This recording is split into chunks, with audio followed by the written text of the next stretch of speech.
Well, let's talk about the record a little bit. So you've got Bjorn back producing. He produced your second album, I believe, from Peter, Bjorn, and Bjorn. So what brought you to kind of want to team up with him for this record? I just loved working with him on that album, the second one, Our Real Wills. And he's been on my mind like for other albums as well. But he's been busy and our schedule hasn't really worked out.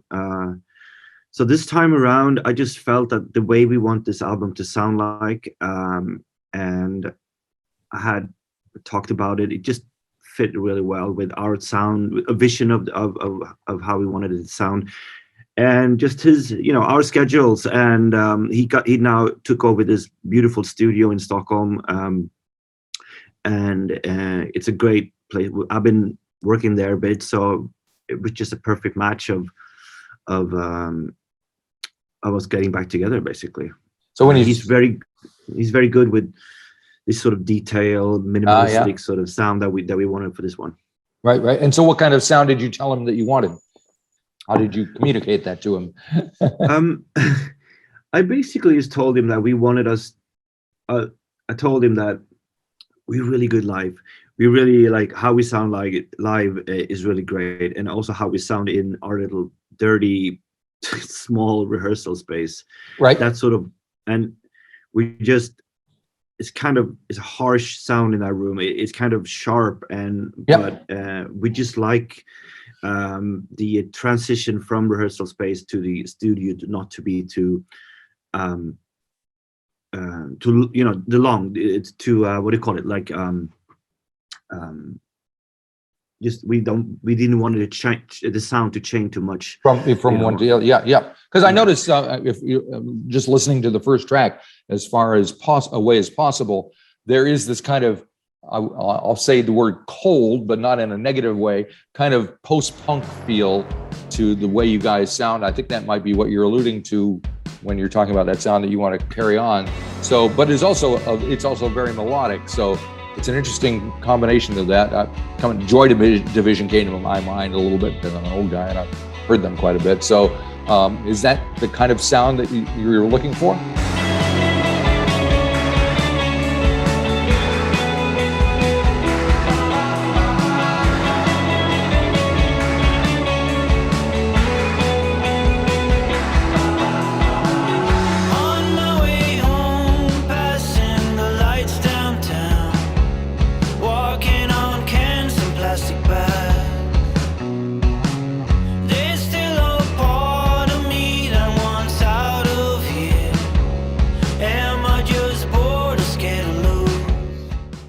Oh, you're right. There's some Joy Division and early New Order and post-punk stuff and Cure and stuff that we always been listening to that we felt could come up more on this album, especially when Baban, who plays the keyboards, was on having kids and wasn't that much involved in this album. We just had to have a drum machine, and we're just like two guitars and a bass. Right. We needed to rely on that and create something with that and the way that like Joy Division do and a lot of bands from that area. Yeah. You heard the keyboard coming in, you heard the guitar coming in, the bass, and that was it. And they had to sort of really level with that. And I told Björn, especially when I wanted us to mix the album, that I wanted it to be like when something comes in, you should hear it. Like, okay, here's the guitar. Okay, the guitar goes away. So we wanted it to be sort of almost like a naive way of letting things come in and the way we play it. Right. And our last album, Ease My Mind, was very much a bigger, layered sounding album that we had, 4 or 5 acoustic guitars playing the same thing, and I love that as well. But I think now the way I just wanted to change it up, and like it just fitted the way in our heads. We rehearsed a lot at night, going out, for drinks, and so it was very sort of a nocturnal album. Well. Yeah. I mean, there's certain darkness involved in it. The track Mixed Up, I noticed you have that nice jangly guitar, but which usually is kind kind of a happy sound and kind of bouncy, you know, but there's some kind of underlying bass line darkness that's going on at the same time. So do you think about that consciously? Do you try to mix those elements together?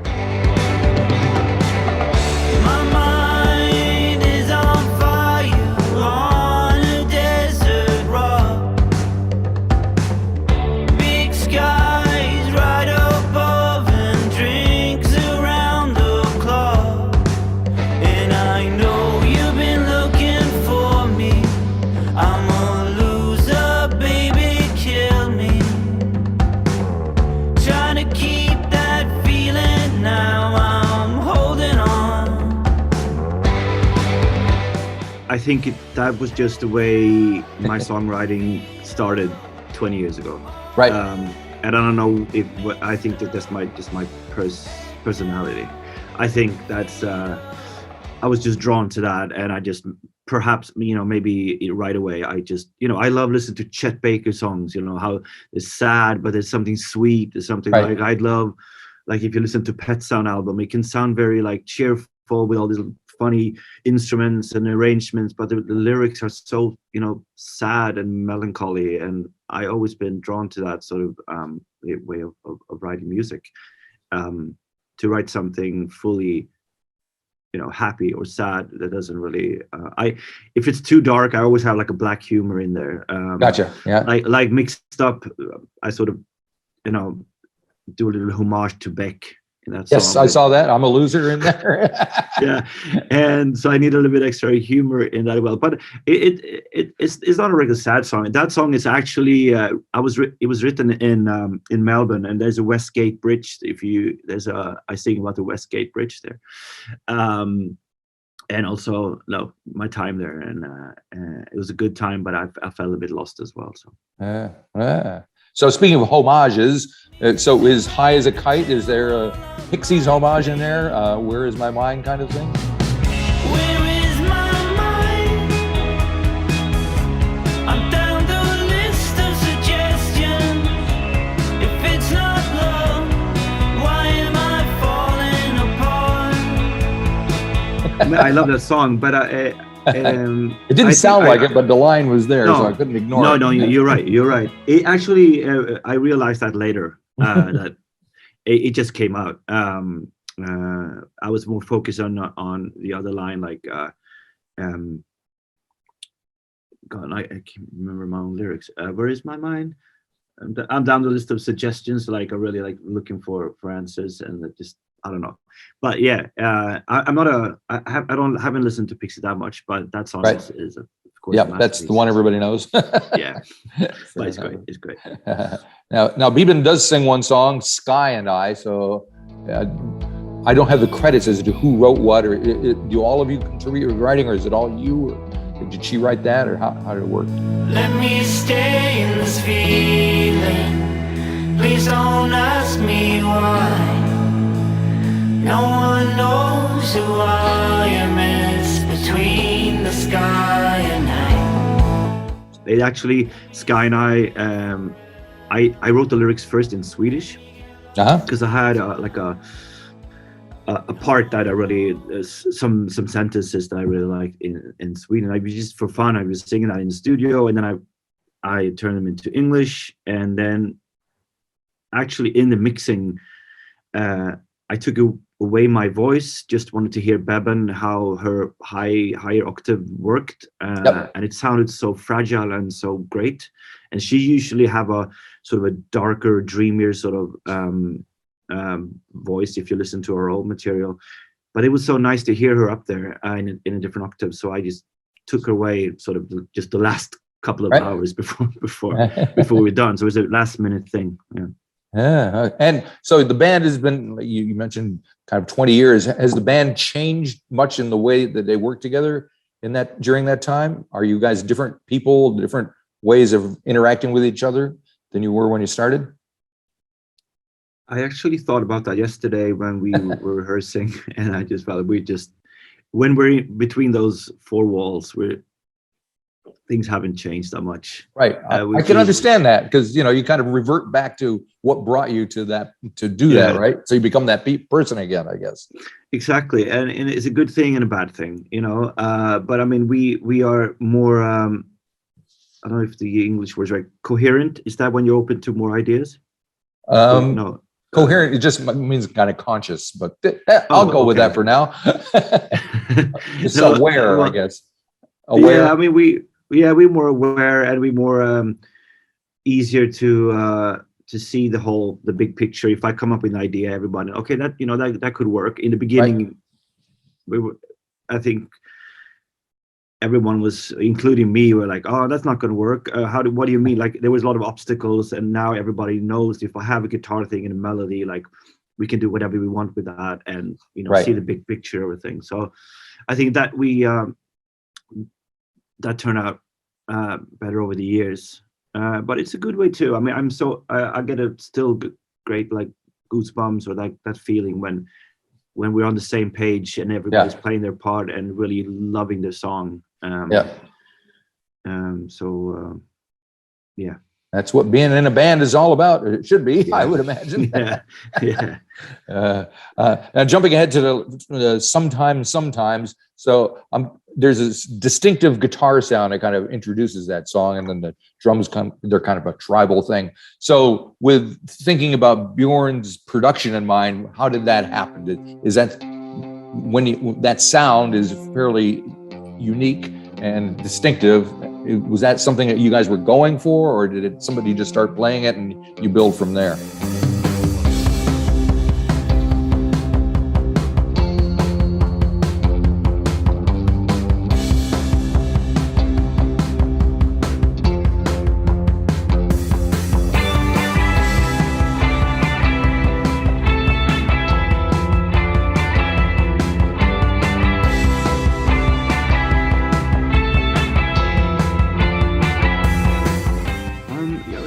Like sort of a jam, and I had a sort of super simple, the intro guitar, just tones. Like when we talked about Joy Division earlier, or the post-punk thing, when it was very little, or even television, very little. Even though there was a lot of guitar playing, it's still like super simple, 2 strings, very like almost like sort of a juvenile, naive way of playing that I really enjoyed. And it was so that I started playing that, and Carl was, you know, coming out with different guitar things like that. So that song was very long, and it was just a jam. So I think just Bjorn just like focus on getting the sounds right for this one. We had this little break, but when when it turns and there's a piano, and I had I remember that piano with that sort of, I think actually Carl came up with that sort of just like big, powerful chords that almost sounded like something that maybe Pet Shop Boys would have in a sort of back in the day when they were like not too cheerful,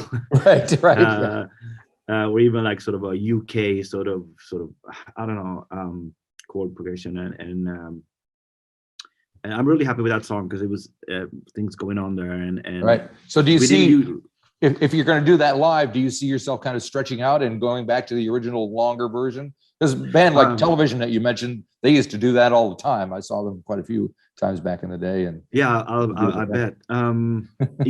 We actually talked about just having that break and just move on, stay in that break, and don't go back to the original, chorus, whatever.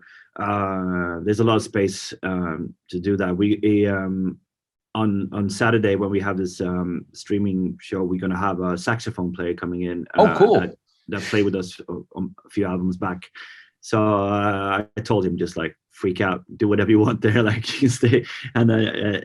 So that's I enjoy that. And sometimes we're started this band not as musicians, more as friends. So sometimes we're limited, all of us maybe as a group, to we need a lot of practice to do that. So I sort of sometimes do the songs that, okay, this is the part where we can just stay in this, we can just go on forever. We don't have to just do this. Do you kind of get into a trance mode or something when you're playing like that? Yeah, I love that. Especially for me, who sings all the time. I just love now I get this a couple of minutes where we can just I can have a break and just focus on what I play and listen to the others. Yeah. I'll have to see if I can tune into the live stream thing. So that's happening, what, the day after, on Saturday? It's on Saturday. It's 9 o'clock our time, so that would be It'll be 9 o'clock Sunday morning, of course. Exactly. Easy. It's easy. I'll have to check it out. So morning, coffee for you guys and beers for us. Yeah. Worst things could happen. I used to do a radio show Sunday mornings back in the day in the States. And for me, Sunday morning is always when I turned up the music. So I'm used to it. Very good. Well, thank you for taking time to talk to me about all this. Is fantastic. And I'm looking forward to hearing the live stream now. Come down to New Zealand when you get a chance. Return a boo. We would love to. Things open up again here shortly, I hope. Strange times still. So when you guys opening up? Well, supposedly between us and Australia later this month, and then eventually the rest of the world, I think within the month after that, if everything goes according to plan. But anything could happen. So we've been lucky. We haven't had a lot of deaths, but the things kind of breaking out, just more cases than we're used to very recently. Yes. So but nobody's getting really sick, so that's great. Dealing with it, The whole world has been following each country how they do it, and always have opinions how they do it. So I just so tired of this, and just let's move on.